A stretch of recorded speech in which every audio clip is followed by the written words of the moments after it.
Baik, assalamualaikum warahmatullahi wabarakatuh. Selamat siang Bu Mentari. Kami dari kelompok 6 izin mempresentasikan terkait dengan proyek akhir kami. Dengan anggotakan saya sendiri Amar Maulika, kemudian rekan saya Adinda Putri, kemudian Andini Dwi dan Afriza Febrian. Selanjutnya akan dijelaskan oleh teman saya. Selanjutnya ada bab 1 gambaran umum usaha. Pertama itu profil UMKM, nama perusahaan itu Somils, alamatnya di Jalan Raya Kelangkok nomor 158 Kerajaan, Kelangkok, Kecamatan Singosari, Kabupaten Malang. Lalu nama pemilik di Panda Rifka Ramadan Fauzi, visi dan misi, visinya menjadikan Somils sebagai cemilan premium yang inovatif, berkualitas dan berdaya saing serta memberikan dampak positif bagi masyarakat, khususnya dalam pemberdayakan perempuan untuk mencapai kemandirian finansial melalui peluang usaha yang berkelanjutan. Lalu untuk misinya yang pertama menciptakan produk sus kering yang berkualitas tinggi, yang kedua mendukung pemberdayaan perempuan, yang ketiga memanfaatkan digital marketing dan strategi distribusi yang luas.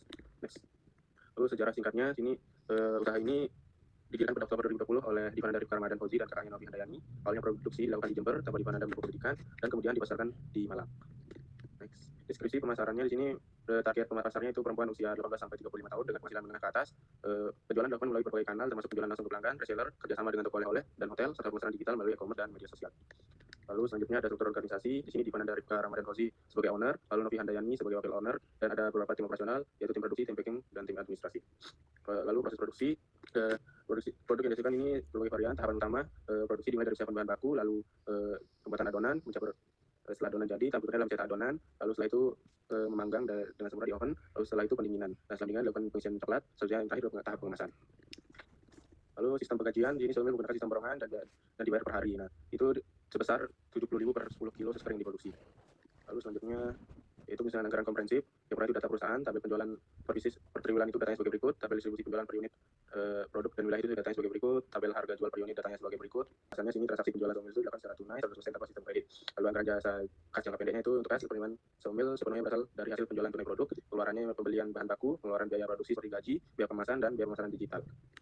Lalu proyeksi laporan laba ruginya itu dengan usul ini laba rugi akan dapat diketahui perkembangan hasil operasi perusahaan setiap bulan selama tahun 2025. Baik, selanjutnya yaitu terkait perhitungan dari forecast penjualan. Yang pertama yaitu ada tren penjualan. Di sini kami menggunakan persamaan tren penjualan dengan metode least square, di mana persamaannya yaitu Y sama dengan A plus BX. Nah, untuk A-nya ini diketahui dengan membagi total dari volume atau Y dibagi dengan N. Ini diketahui bahwa total volume Y-nya itu sebesar 87.600. Jadi untuk data volume penjualan ini dari data yang sebelumnya. Terus untuk N-nya ini totalnya sebesar 20, jadi untuk A-nya itu 87.600 dibagi dengan 20 sama dengan 4.380. Lalu untuk yang B-nya itu merupakan penjumlahan dari total XY dibagi dengan total X kuadrat. Nah, untuk total XY-nya itu sebesar 554.200, ini diperoleh dari perkalian Y, volume Y dikali dengan X, lalu untuk total X kuadratnya ini 2.660, sehingga untuk total B-nya itu sebesar 208,35. Jadi untuk persamaan tren Y-nya ini sama dengan 4.380 ditambah dengan 208,35 kali X. Nah, misalnya untuk tahun 2020 di triwulan 4 ini kan volumenya ke atas.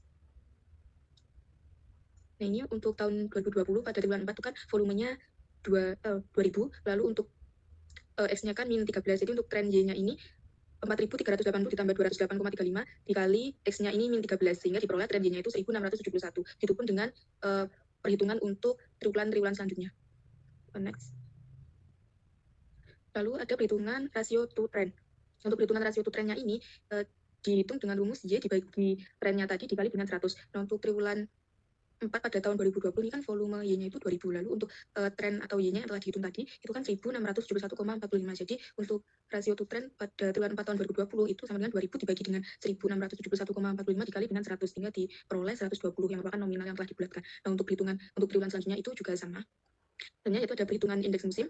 Nah, sebelum menghitung indeks musim, kita hitung dulu variasi musim. Yang ini diperoleh dari perhitungan total penjualan dari masing-masing triwulan pada tiap-tiap tahun, mulai 2020 sampai 2024 dibagi dengan 5 tahun. Itu 5 tahun itu dari 2020 sampai 2024. Nah, misal untuk triwulan 1, ini kan pada tahun 2020 penjualannya 0, tahun 2021 ini 96, tahun 2022 itu 53, tahun 2023 itu 332, dan tahun 2024 itu 28. Jadi untuk variasi musimnya 0 ditambah 96 ditambah 53 ditambah 332 ditambah 28 dibagi dengan 5 tahun, sehingga diperoleh 102 pieces. Lalu untuk indeks musimnya ini merupakan total variasi musimnya ini dikali dengan 100%. Jadi untuk triwulan 1 indeks musimnya itu 102%.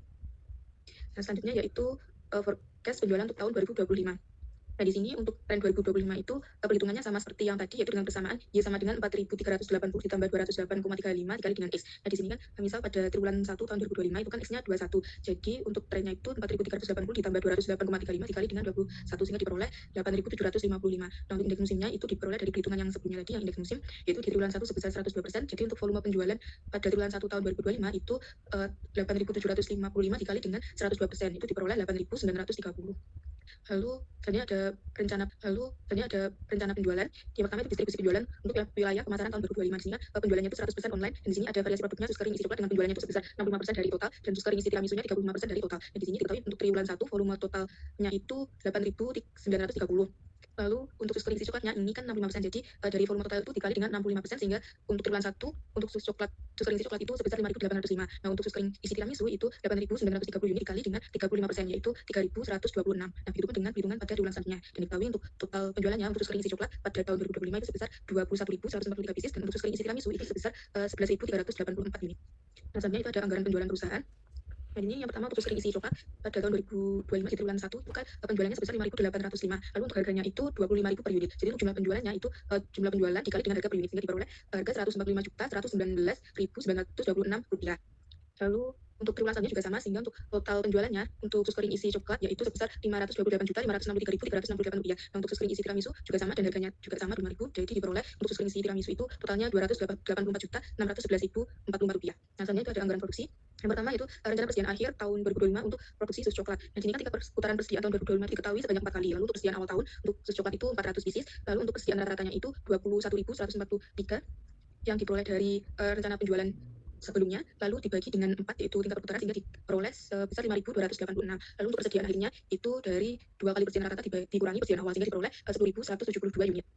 Lalu untuk rencana produksi tahun 2025 itu dari rencana penjualan ditambah persediaan akhir dikurangi dengan persediaan awal, sehingga diperoleh 30.915. Dan untuk rencana produksi per triwulan itu 30.915 dibagi dengan 4 jadinya 7.729. Lalu untuk anggaran produksi sus coklat tahun 2025 kan penjualan tadi diketahui sebesar 5.805. Lalu untuk persediaan awalnya itu 400, dan untuk produksinya per triwulan itu sebesar 7.729.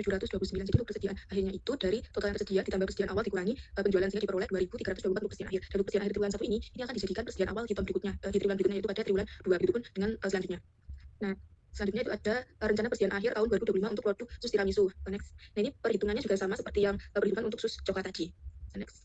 Nah, selanjutnya ada rencana kebutuhan bahan mentah. Yang pertama untuk sus kering isi coklat. Di sini pada triwulan 1, itu kan produksinya tadi diketahui tiap-tiap triwulan sebesar 7.729. Nah, untuk bahan bakunya tepung itu SUR-nya itu sebesar 0,06 kilo per pieces atau per produk. Lalu untuk jumlah kebutuhannya itu sebesar 464 pieces. Lalu untuk jumlah kebutuhannya ini merupakan perkalian dari jumlah produksi dikali dengan SUR. Lalu untuk margarin SUR-nya ini 0,05. Lalu untuk jumlah kebutuhannya itu perkalian dari 7.729 atau jumlah produksi dikali dengan SUR itu, sehingga diperoleh 386 unit kilo. Lalu untuk telur yaitu SUR-nya itu 0,04. Untuk jumlah kebutuhannya itu merupakan perkalian dari jumlah produksi dikali dengan SUR. Itu pun untuk coklat isiannya. Nah, selanjutnya untuk tiramisu itu perhitungannya juga sama ke atas. Nah, untuk perhitungan selanjutnya akan dijelaskan oleh rekan saya. Baik, selanjutnya ini untuk rencana pembelian bahan mentah. Untuk triwulannya itu triwulan 1 sampai 4. Untuk jumlah kebutuhannya diperoleh dari jumlah kebutuhan dari sus coklat dan tiramisu. Lalu untuk persediaan akhir ikut terdapat dari data. Lalu tersedia ini dari jumlah kebutuhan ditambah persediaan akhir. Lalu untuk persediaan dari informasi, lalu unit tersedia dikurangi persediaan awal. Lalu untuk harga per unit itu diperoleh dari informasi. Lalu jumlah, jadi total jumlahnya untuk rencana pembelian bahan mentah triwulan 1 sampai 4 itu 32.755.447.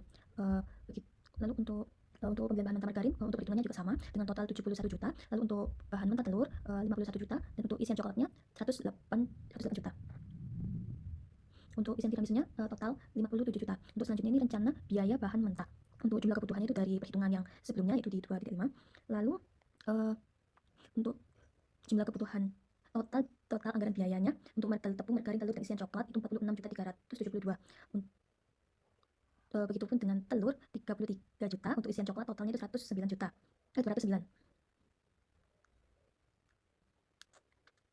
Lalu ini untuk anggaran biaya bahan mentah perhitungannya juga sama seperti sebelumnya.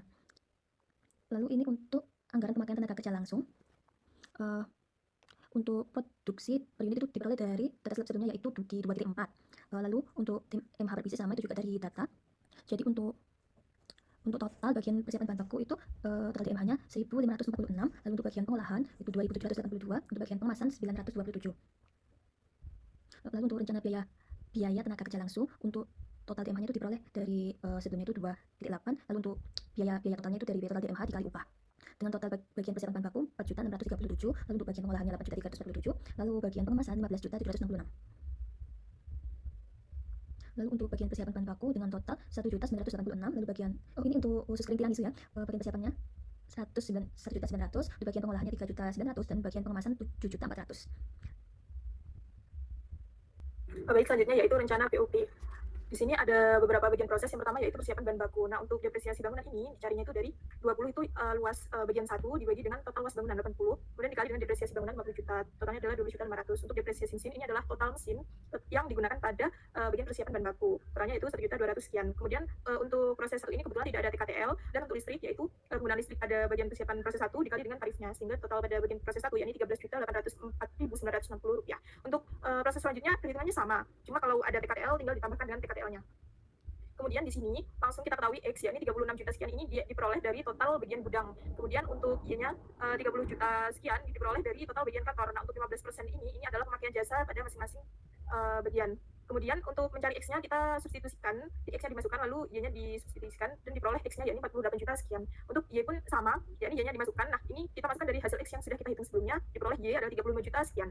Lalu untuk BOP neto, ini mula-mula adalah total awalnya tadi dari bagian gudang sama bagian kantor. Nah, untuk tambahan, yakni pada tambahan bagian gudang ini diperoleh dari total X dikurangi dengan total bagian gudangnya tadi 36 juta, maka diperoleh tambahnya 11.791 sekian. Lalu untuk kuranginya atau pengurangannya ini diperoleh dari 0,15 dikali dengan 48 juta, sehingga BOP neto pada bagian gudang adalah 55 juta dan pada bagian kantor adalah 49 juta. Totalnya adalah 104 juta. Baik, untuk menghitung tarifnya, kita masukkan pada hasil pada proses yang sudah kita hitung sebelumnya tadi ke dalam BOP langsung. Nah, untuk jasa X dan Y kita perlu mencarinya. Untuk mencarinya rumusnya sebagai berikut di bawah ini. Kemudian diketahui dari X-nya yakni pada proses 1 yakni 19 juta, kemudian proses 2 29 juta, 3 6 juta, dan pada Y-nya pun juga sama. Kemudian BOPTL ini adalah totalnya. Nah, untuk total ini adalah total semuanya. Kemudian untuk tarifnya ini dibagi. Selanjutnya yaitu untuk tiap jenis produk. Jadi ini rencana produksi diambil dari anggaran produksi, kemudian pada bagian proses 1, 2, dan 3 kita mencarinya. Seperti di bawah ini, ya ini tarif dikali dengan sebelumnya, lalu diperoleh dengan 33 juta sekian kita masukkan, 17 juta kita masukkan, dan untuk proses 2 dan 3 juga sama. Lalu totalnya ini kita jumlahkan. Nah, untuk BOP per triwulan, ini dari total BOP ini dibagi dengan 4. Lalu selanjutnya yaitu HPP. Nah, untuk HPP ini sebenarnya tinggal memasukkan saja. Jadi ini rencana produksi ini dari anggaran produksi, ini dari anggaran bahan mentah, anggaran TKL, anggaran BOP, sehingga totalnya adalah 83 juta sekian untuk triwulan 1. Nah, untuk HPP per unit ini kita ketahui dari total HPP ini dibagi dengan rencana produksinya. Selanjutnya untuk tiramisu pun sama. Untuk anggaran variabel, ini anggaran variabel biaya pemasaran. Nah, ini ada 25.000 dan 10. Ini adalah range-nya. Jadi ini range tertinggi 25.000, terendahnya adalah 10. Nah, untuk 2.500.000 ini adalah biayanya. Kemudian kita cari selisih. Nah, selisihnya itu dibagi, maka itu akan dihasilkan variable cost-nya. Untuk fixed cost-nya ini dari yang tertinggi. Jadi biaya tertinggi dikurangi dengan variable cost dikali dengan range tertinggi. Maka nanti kita akan ketahui hasil Y-nya yaitu dari fixed cost ditambah dengan variable cost. Untuk selanjutnya pun sama. Lalu hasil yang sudah kita hitung tadi kita masukkan ke dalam anggaran variabel bentuk formulanya. Nah, untuk variabel cost-nya tadi dimasukkan semua, kemudian ditotal, dan fixed cost-nya pun sama dimasukkan kemudian ditotal. Di sini ada untuk volume penjualan ini diambil dari anggaran penjualan, kemudian biaya tetap ini diambil dari biaya tetap totalnya, dan untuk anggaran variabel ini diambil dari fixed cost-nya ini dikali dengan volume penjualan. Maka total biaya pemasarannya tinggal dijumlah semuanya. Untuk triwulan 1 ada 17 juta sekian, dan triwulan selanjutnya bisa dilihat pada tabel. Nah, untuk anggaran variabel biaya administrasi umum ini sama persis seperti sebelumnya, jadi mungkin saya hanya akan menunjukkan angkanya saja. Lalu yang terakhir, proses terakhir, kita ada proses proyeksi laba rugi. Nah, di sini ada volume penjualan. Volume penjualan ini diambil dari anggaran penjualan. Kemudian terkait dengan penerimaan penjualan ini adalah total dari anggaran penjualan sus coklat ditambah dengan anggaran penjualan sus tiramisu. Lalu kemudian untuk HPP diperoleh dari anggaran penjualan sus coklat dikali dengan HPP sus coklatnya, kemudian ditambah dengan anggaran penjualan sus tiramisu dikali dengan anggaran HPP sus tiramisu. Nah, untuk laba kotor ini tinggal dikurangi dari penerimaan penjualan dikurangi dengan HPP. Kemudian terkait dengan biaya operasi kita ada biaya pemasaran dan administrasi keuangan. Ini angkanya diambil dari yang sebelumnya sudah kita hitung. Kemudian biaya operasinya kita totalkan, dan laba operasi ini diperoleh dari laba kotor dikurangi dengan total biaya operasinya. Karena kita belum membayar pajak, belum ada pembayaran pajak maksudnya, maka laba operasi ini sudah masuk dalam laba bersih perusahaan. Baik, di sini ada dokumentasi kami bersama dengan owners, serta ini ada gambaran produk. Dan untuk video profil UMKM bisa diakses melalui link YouTube berikut. Sekian presentasi dari kelompok 6, kurang lebihnya kami mohon maaf. Wassalamualaikum warahmatullahi wabarakatuh.